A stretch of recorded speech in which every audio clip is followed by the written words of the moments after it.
Well, my name is Patrick Spiro. I'm the librarian here at the American Philosophical Society, and I'm thrilled to introduce our next panel, which is showcasing the two projects that really served as the inspiration for this symposium today. And I want to briefly talk about the origins of the APS's project on the Benjamin Franklin Postal project. And I think I have a slide. There we go. Oh, I messed something up. No, I didn't. So we have here at the library something called the Center for Digital Scholarship, and I want to talk a little bit about what it does, because it may be of interest to some of you. The center was created in 2017, and it has three main objectives. The first is to digitize our materials, and we've now digitized over 200,000 images, and we're continuing to digitize as quickly as humanly possible, and trying to also be very strategic about what we digitize. And we're creating a special rubric that helps us analyze collections that would be particularly important to digitize. We're taking into account scholarly interest, the diversity of the collection, and of course also conservation. The other mission is to support digital humanities projects, and this is where we really see independent research libraries having an opportunity to participate in digital humanities. That many DH projects are based on collections, and we have collections. So that partnership, that connection between collections and scholarship really can come together at an independent research library. And we've been incubating a number of different DH projects, both internally, but also through our fellowship program. And later on this afternoon, you'll hear about one of our fellows who came here and began a project here that is now mushrooming into something even larger and greater, and we can't wait to hear her project. So if you're interested in conducting research on your own project, look at our fellowships, but we also try and develop them internally. And I've brought up some examples here, the first of which is our Eastern State apps. We here at the library have a collection of the intake records at the first penitentiary in Pennsylvania, the Eastern State Penitentiary, and it records every person who arrived in the prison and contains a lot of biometric data, but also psychological interviews that they went through. We digitized this material, we transcribed it, and then we created an interactive online application that you can manipulate this data with. And scholars are using it for their own research, but it's also working its way into classrooms. And so you may be interested in checking out how this app works. The third leg of the Center for Digital Scholarship is to create new access tools to allow researchers to find our collections and make better use of them. And that's what the other examples up on the screen showcase. We have done two GIS access projects. We went through our collection, which is 13 million pages of manuscripts. We found every diary. There are 1,700 different diaries. And then we had somebody go through these diaries and geolocate every place that the diarist traveled to. And then you can pull up that map on the screen and say, I'm interested in researching this area, and it will populate all the diaries that that we have that relate to that particular area. We did the same thing for our Native American and indigenous materials, again, trying to improve access. So if you come from Oklahoma, Nebraska, or New York State, and you're interested in this particular community, you can click on the dot on the map, and it'll locate all of the collections that relate to that particular community or area or region. So you may be interested in those. And the final one is something called PAL, which is an acronym for People Also Liked, and that was the best acronym we could come up with as a staff. But it is a very innovative tool that other libraries are starting to explore to integrate into their systems. And what we did is we took all of our past user data. Everyone that comes into our reading room and calls collections, we know what they call. And we realized we're sitting on a wealth of data that could be used, similar to the way that Amazon, when you buy a book, it says people also bought X, Y, or Z.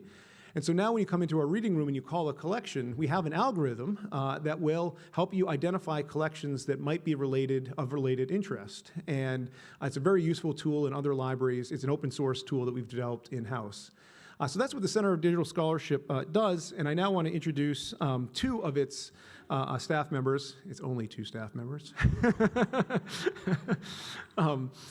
Bayard Miller, who's the head of Digital Scholarship and Technology, and Cynthia Heider, who is the digital projects specialist at the center. And they're going to talk about the Benjamin Franklin Postal Project, which was one of the inspirations for today's symposium.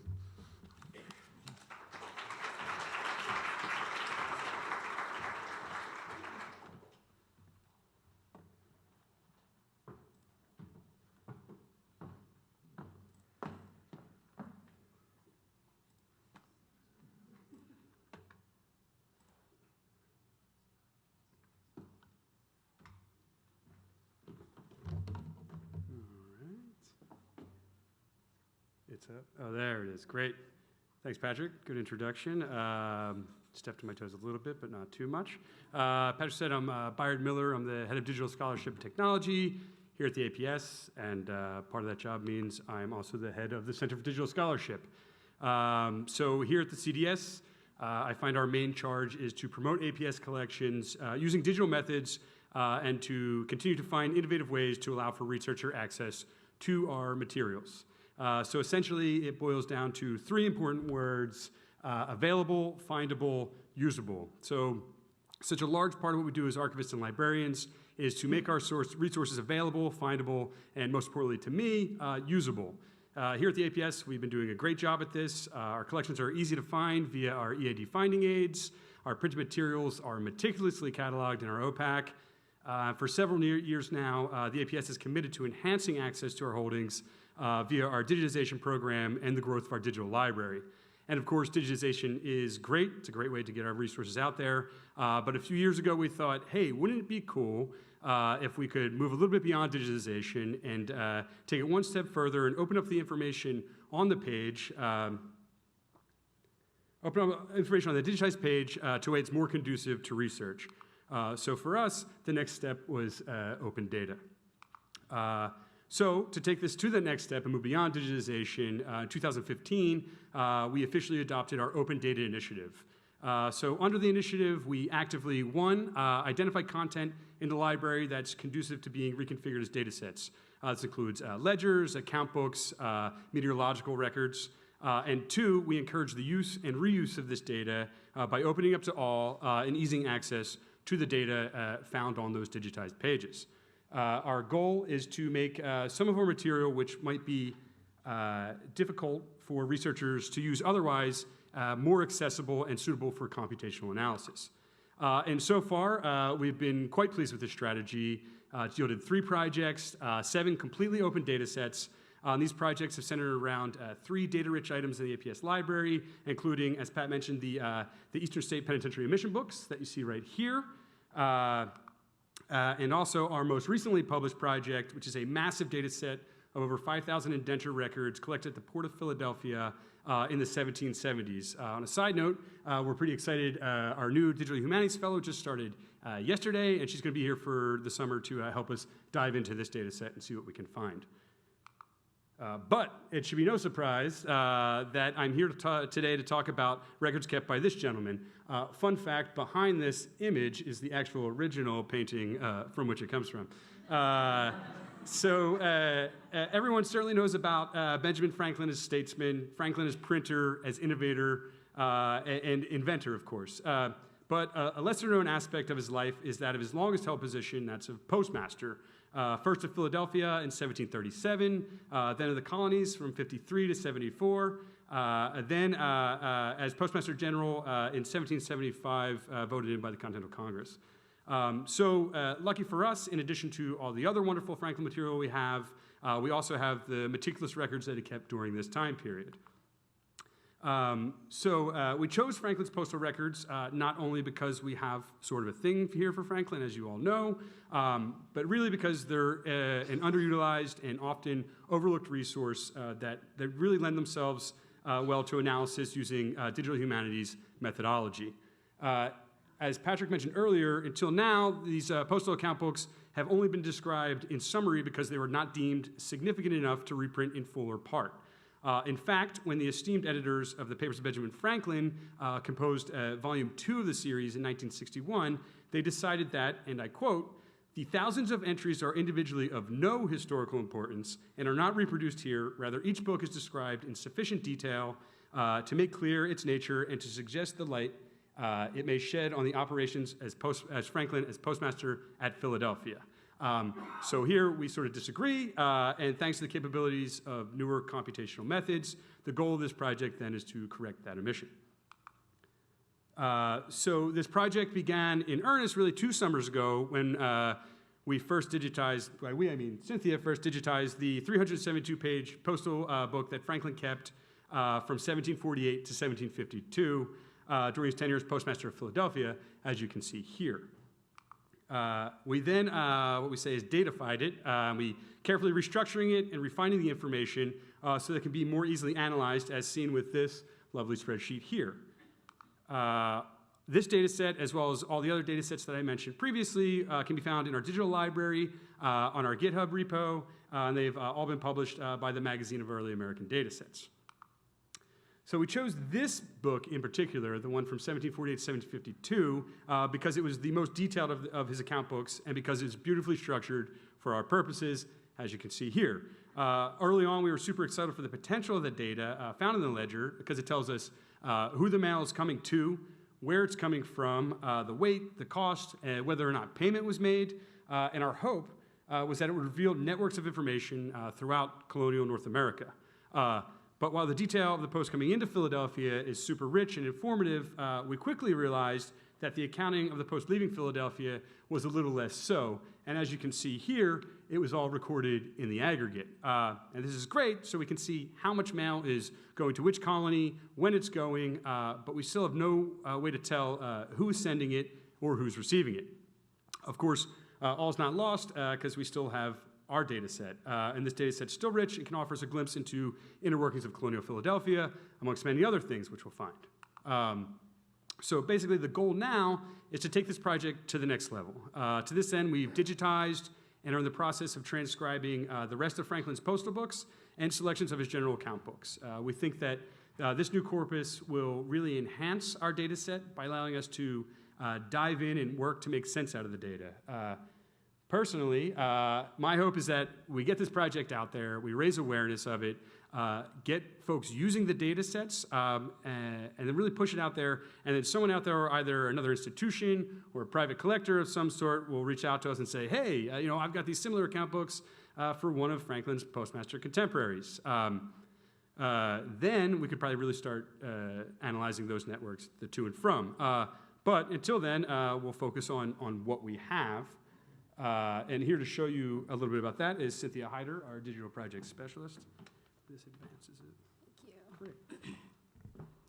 Hey, so yes, as Bayard just told you, we have all of this as yet underutilized data that we hope can tell us more about all kinds of networks in colonial Philadelphia and hopefully more broadly in British North America someday. And we want to encourage others to use this data. After all, part of the APS mission, which was penned by Franklin himself, is to promote useful knowledge. So our question primarily was how best to do that, and for several reasons we chose to develop a web portal, which right now is in its prototype phase, and you'll get a sneak preview of that in just a minute. But so one of the primary reasons that we chose to invest in building a web portal is that there's simpler access to the documents themselves. We can easily group the project materials here, arranging the digitized documents and the corresponding data sets together in a way that's akin to an exhibit. But as you heard Bayard mention earlier, many of the books that we have are already digitized. They're already available in our digital library. And he mentioned that we published our data sets on GitHub and in the Magazine of Early American Datasets. So isn't the stuff already accessible? And to that, my answer is kind of, but maybe not enough. So if you look at this kind of historical source, this is a page from the ledger book, it's not as straightforward as some other historical records might be. And so without some other kind of background knowledge, an overlay of what these columns mean, or maybe the knowledge that in colonial times you didn't prepay postage, you paid at the post office, this type of data wouldn't make any sense at all. It can be kind of puzzling, and it's not truly accessible in that way. It requires a lot of contextualization in order to make it make much sense, and so the other major reason that we chose the web portal route is for the sake of contextualization. So this is a screenshot of the prototype page as it's in process right now.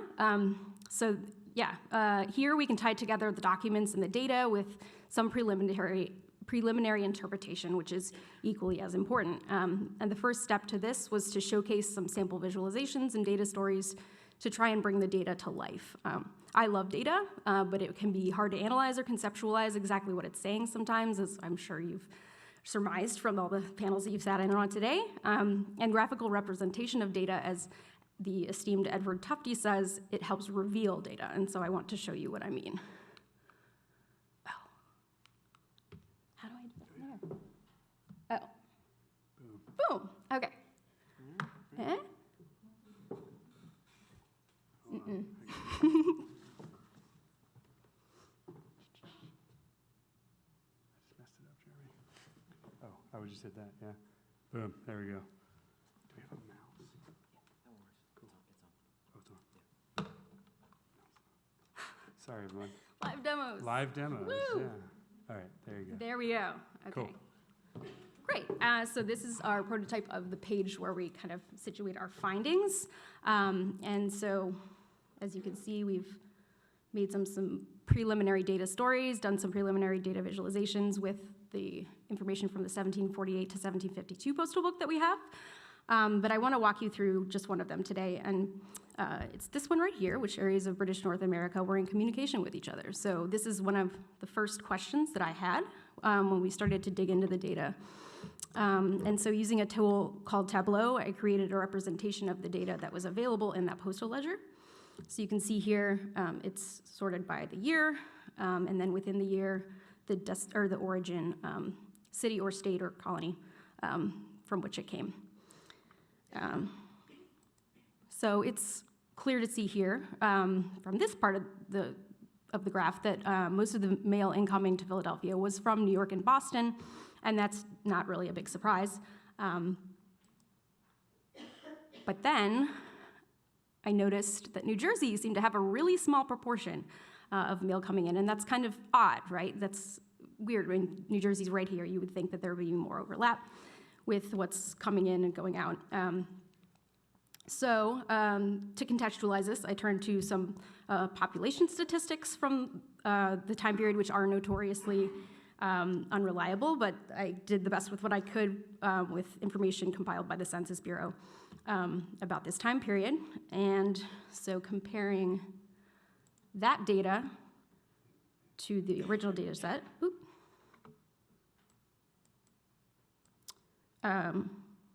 it shows that in 1748, New Jersey had about 7% of the population of British North America, but was only, for some reason, sending 1% of the mail, not even 1% of the mail that was coming into Philadelphia at that time. Whereas Boston, conversely, had about 2% of the population of British North America, but was sending 29.45% of the mail into Philadelphia at that time. So as you can see, this kind of graphic representation does help reveal the data, but it also means that it reveals often more questions than answers, and that's kind of typical result of a digital humanities research, and oftentimes this sort of analysis is most useful in coming up with new research questions or finding old ones. And that brings us to another reason why we chose the web portal route. Provides a place to document the process of the project, which is another form of contextualization. And even in my brief walkthrough of the data story, I needed to make a point about the reliability of some of the data represented. There's a lot of type of footnotes. There's a lot of judgments and about what things mean and how to interpret and categorize them when you're working with data or any historical source. And so we want this integral part of the method and the process to be as transparent as possible so that people can see how we got from point A to point B. And we also have some contextual essays in the works for the web portal, and we're excited to be working over the next year with an incoming Digital Franklin Fellow who will help us grow the project in exciting ways, we hope. So stay tuned. Thank you.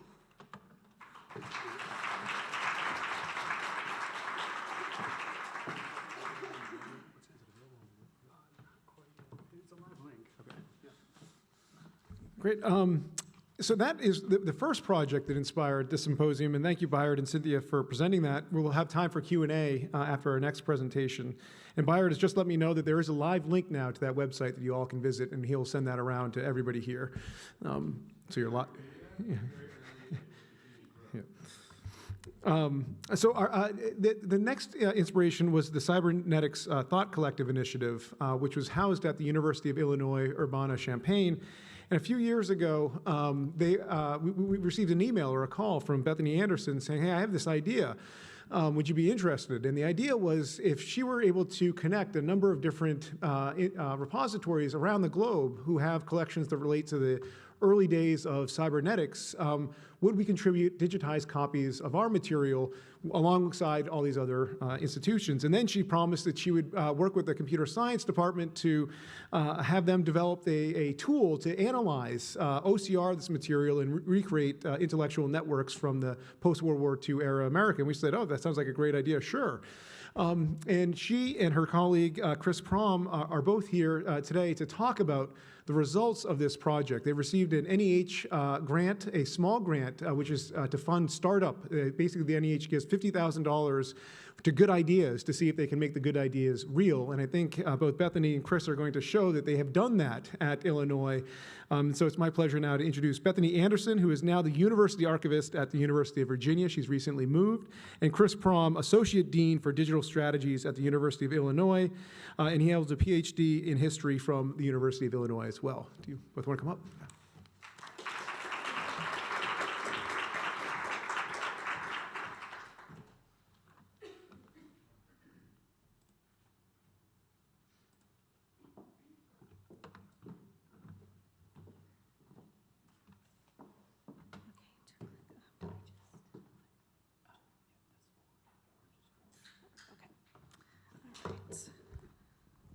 Well, thank you and good afternoon. I'm Bethany Anderson, and as Patrick mentioned, I'm currently a University Archivist at the University of Virginia, but formerly of the University of Illinois at Urbana-Champaign, and I'm here with my colleague, Chris Prom.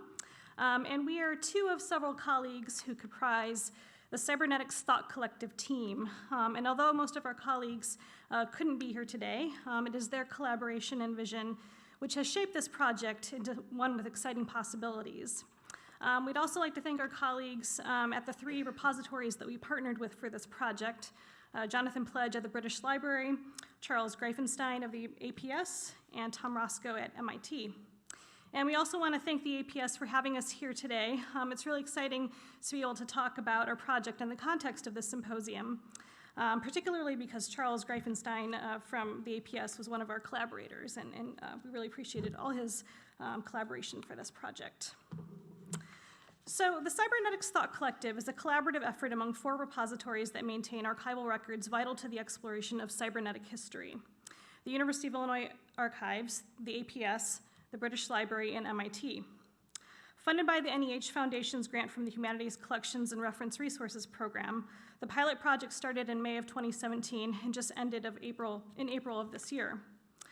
And the aim of the project was to develop a prototype web portal to provide access to archival material related to the development of the field of cybernetics, and to do some initial exploration of tools and methods for extracting specific kinds of data from digitized archival documents, and creating access to that data via traditional archival access through our digital library, and via network graphs that enable users to explore different connections through the documents.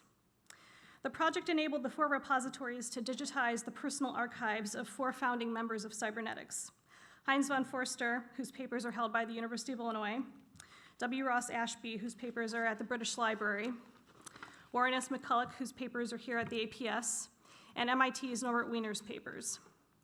One of the aims of the project was to use computational methods to create access to archival material that enables scholars to better understand the development of cybernetic ideas, and specifically those ideas that were exchanged through the correspondence networks of von Forster, Ashby, McCulloch, and Wiener, at least initially. So during this initial grant period, the specific work we undertook included selectively digitizing archival materials, mainly correspondence files in cybernetic publications, normalizing the texts that underwent optical character recognition, or OCR, testing entity extraction, natural language processing, and machine learning tools on those texts to extract entities or data about people, cybernetic concepts, and places, as just a few examples.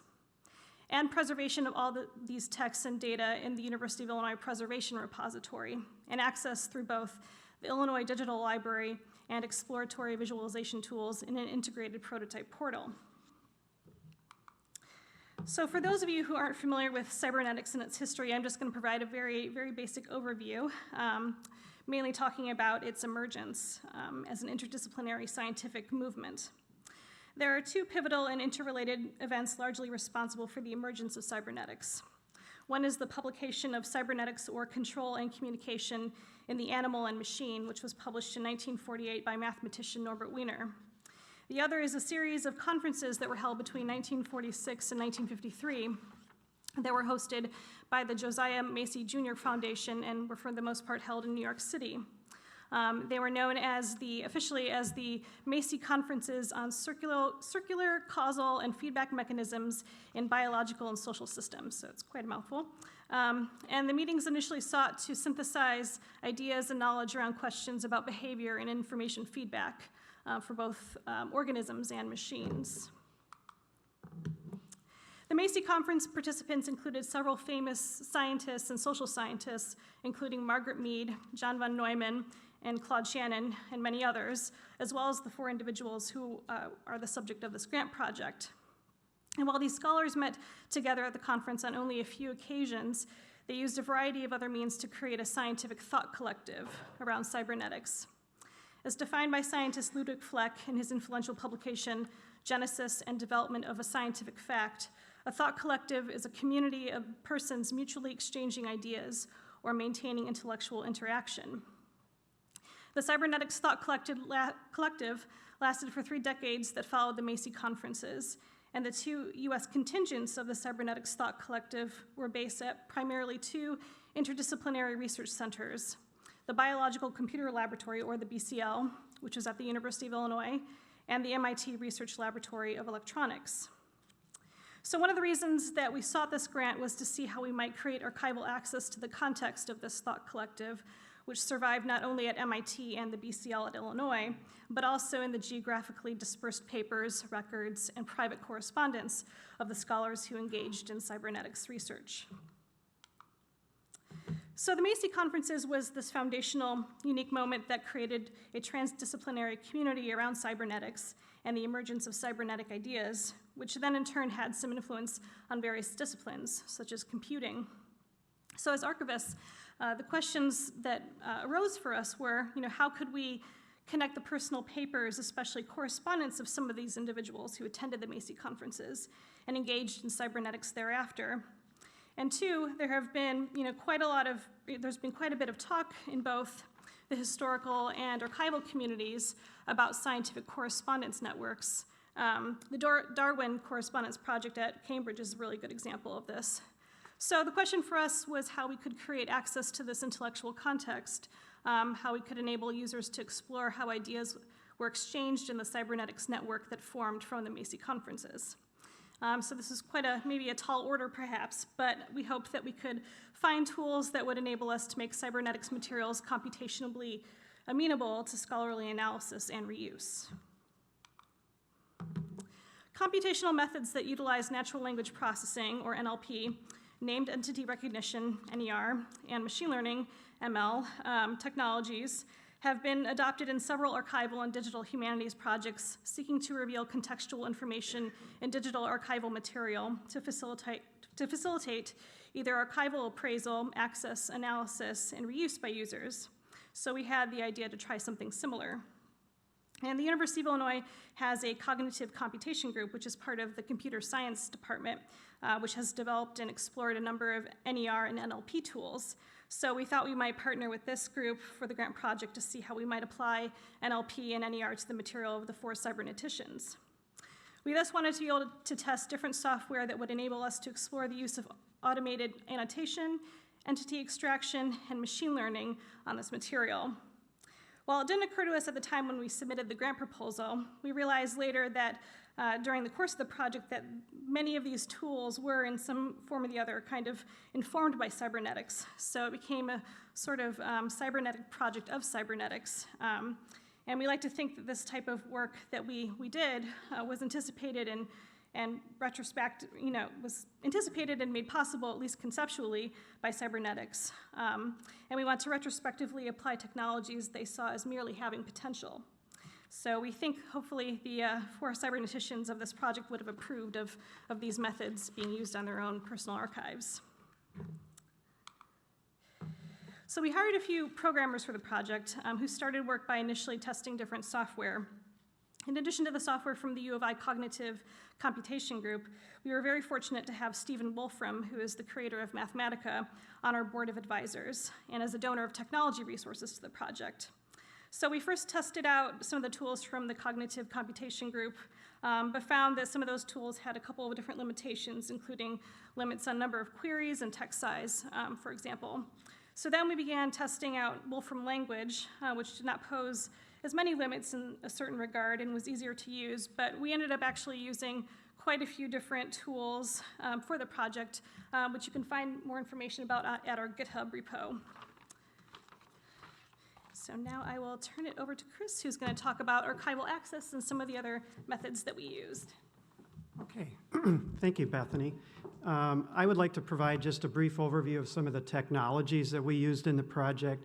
I'll try to keep this at a fairly general level, given the audience. For me, this was a real wonderful opportunity to learn exactly what machine learning is, what natural language processing is, and entity extraction, and then think about how those technologies can potentially be applied to archival materials. As somebody that was trained as a historian, that's an important topic for me. So just very briefly, machine classification, machine learning is partly what it implies that it is, but involves a strong human element in it as well. So just as a very brief overview, the way the project worked is we came up with a vocabulary of cybernetic terms. These were 100 terms that we thought, and a subject matter expert told us represent cybernetic concepts. We then had students mark up 100 sample documents with those terms to say this document appears to be mostly about this or that topic, fed that set of documents and the terms through a machine processor to tag them, and then sent the entire corpus back through and had it try to classify the algorithm, that is, try to classify these documents into one or more buckets. So at the end, you end up with some automatic categorization that takes place, and then the question becomes, how do you sort of represent that for users? Alongside this, we also used entity extraction software. The entity extraction software is essentially looks through entire corpuses of text documents and then pulls out text strings that match a predetermined list of people or organizations or locations or some other entity that you're looking for. So when we got done with all of this, we realized we really wanted to provide access to collections as data, essentially do the same sorts of things that APS is doing, but also had to provide this access through our own digital library application. For most of these collections, for all 4 of these collections, there are already existing finding aids. Those are great. We're not going to replace them, but we have some existing metadata from this project. So we developed a specific metadata profile to put this machine extracted data in and then try to represent it in a way so that the user knows this is something the machine came up with. This isn't something that an archivist assigned to the collection. So you can see on the collection record, we tend to have some of the typical sorts of fields you would see in a finding aid, but then in addition to that, we also have these machine extracted features, things like geopolitical entities, locations, and so on and so forth in our custom metadata profile that we developed for this collection. After this is done, we ingest it into a digital repository and library architecture. I think this is going to work here so I can touch that. Maybe not. Okay, well, I will go back here for a second. And, oh, right. No, that didn't work. Okay. But if you go to this URL, you can browse through the collection and you can see some ways in which we've made it accessible. Just moving on here, we do provide access to this in a way similar to a traditional finding aid so that scholars can browse through the boxes the way you would if you're using a collection in a physical archives. We try to replicate that experience to a certain extent. And then in addition, you can see we provide access to these machine extracted pieces of metadata which are fully searchable and can kind of provide a more networked approach to the collection. One of the things we had to grapple with a little bit is the machine algorithm itself reports back a certainty value as to how confident it is that a particular entity is actually the one that best represents this document. So again, we wrote that into our metadata profile to provide access to users so they can see exactly how certain the machine is that it actually fits into one of those categories. Again, this is what I was just saying. This is represented in our profile. As Bethany indicated, one thing that we really wanted to demonstrate or at least experiment with is alternate pathways into the collection. Here we have sort of a node-based analysis. Essentially, we tried to match up 3 different things: people, documents, and topics that those documents were about into this large graph. I would say, given the size of the grant, it was an interesting experiment, but we would need to do quite a bit of additional development to make this an alternate pathway into the collection. And then finally, we developed a portal or a website where we provide some additional data visualizations and alternate pathways into the materials. So all of that's available online. Obviously not time to demo it now. I'll just turn things over quickly to Bethany so she can tell you a little bit about how we've talked to scholars about this.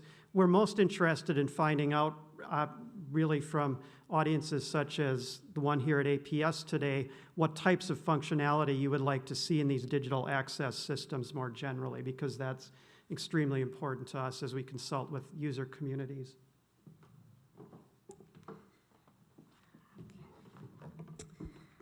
So in order to assess the usability of the portal and the ways in which potential users would access and understand this data, we organized 2 focus group testing sessions in the fall of 2018.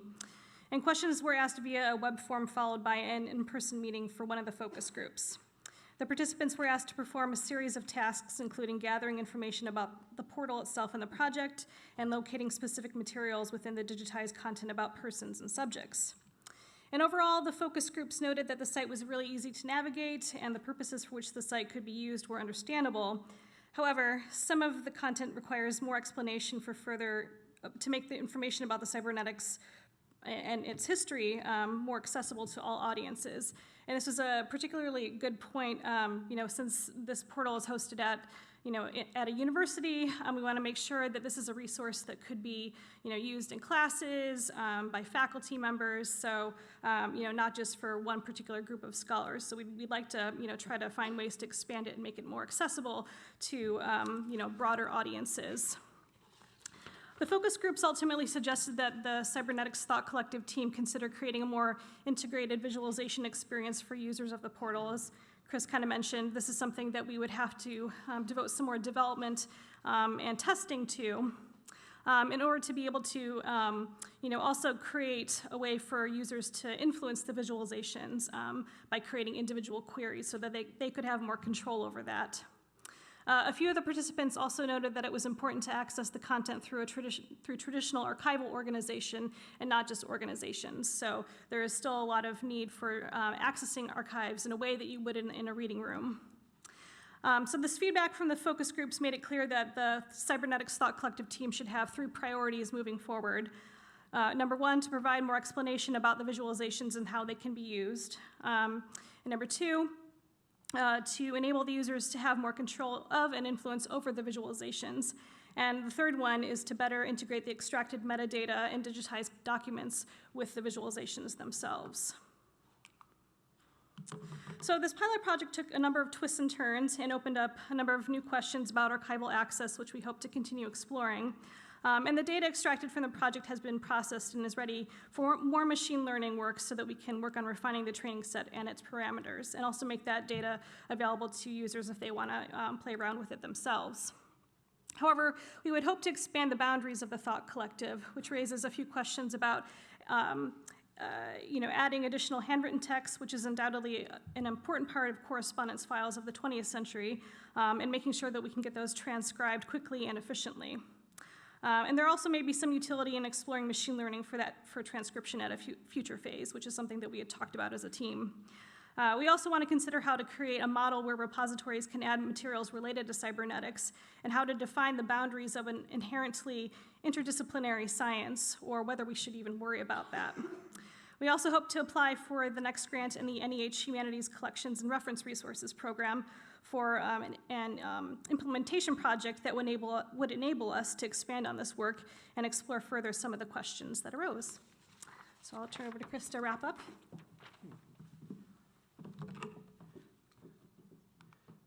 Thanks, Bethany. Just to wrap up briefly, this project really was intended to demonstrate the potential for mixing together sort of traditional archival methods and digitization along with computational methods and the creation of machine metadata. So we're most interested actually in finding out from the community what aspects of this project or other similar ones are useful to all of you. So I think we'll leave it there. We're running a little bit short on time, and we'll start the panel discussion section of this presentation.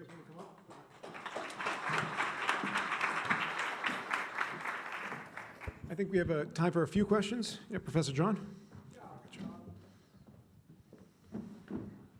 So what is it about New Jersey? Two thoughts. No major ports. Correspondence is mercantile. Second, why do we assume that all the information in letter form going from city to city is going in the mail? New Jersey's close. Maybe there are alternative networks. But those are, I mean, the data is stunning. It's really interesting. So just two thoughts about that. Thank you, and that's a really great point. Most of the mail was ship letters, and that's something we can't track, unfortunately, using the data set that we have specifically. But David, I thought a very similar thing in the sense that shows that perhaps for longer distance mail, Boston is more, if you're going to Boston or even New York, the post may be more reliable. And when, Lancaster to Philadelphia, there's a lot of mails that are being exchanged between there. None of them are probably going by the post. Same with New Jersey, I'd bet. Augustine? Yes. Well, first, as a New Yorker, hearing more information on the non-importance of New Jersey never surprised me. But that's thanks for the wonderful visualization of that.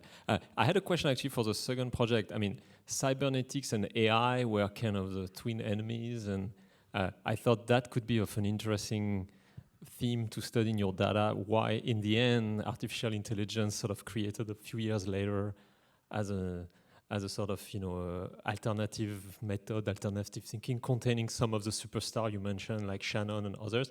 How did that emerge? And maybe you could see that happening through the thought collective, and that could be an interesting theme to understand.